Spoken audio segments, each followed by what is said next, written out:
গান শুনতে যাচ্ছি আমাদের ত্রিপুরা সমাজে খুব জনপ্রিয় একজন কণ্ঠশিল্পী গোপীনাথ ত্রিপুরার কণ্ঠে। তিনি হারমোনিয়াম বাজিয়ে ত্রিপুরা গান শুনেছেন।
আচ্ছা ঠিক আছে, আমরা আমাদের জনপ্রিয় একজন কণ্ঠশিল্পী ত্রিপুরা সমাজে, তিনি খুবই নামকরা একজন। আমি ছোটকাল থেকে, আমি যখন বেতারে যোগদানের আগেই আমি কিন্তু ছোটকাল থেকে তার গান শুনে আছি। এখন সরাসরি আজকে তার সাথে আমার দেখা মিলল, একটা ভাগ্যক্রমে বলা যায়। এবং তার কণ্ঠে একটু মানে তার এই যে কবে থেকে তার এই গান শেখা শুরু হয়েছে এবং কিভাবে গানের জগতে প্রবেশ করলেন সংক্ষেপে একটু শুনতে চাচ্ছি। আচ্ছা, ধন্যবাদ আপনাকে।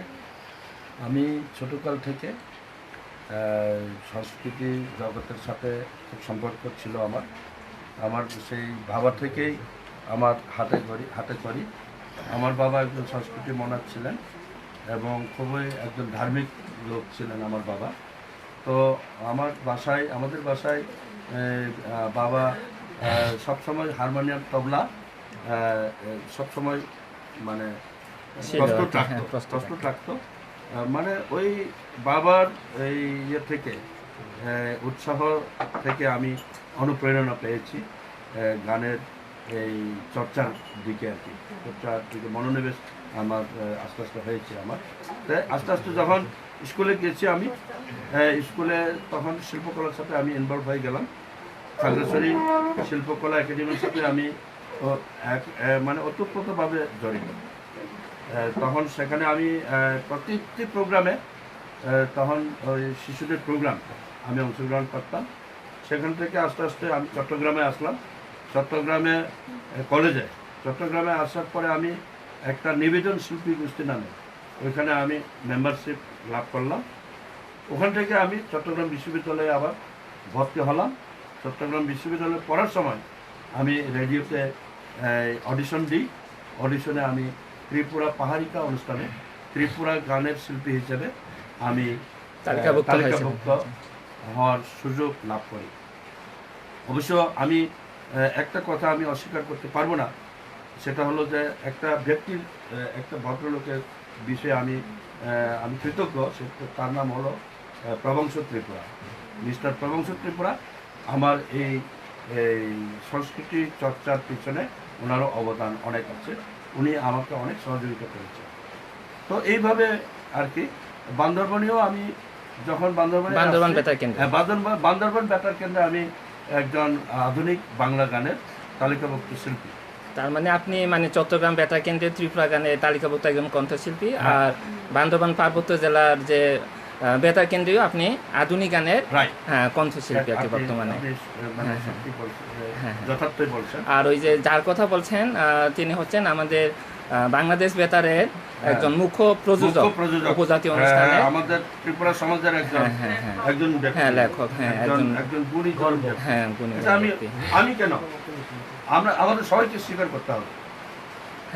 যার অবদান সমাজে রয়েছে তাকে অস্বীকার করার কোনো সুযোগ নেই, তাই না?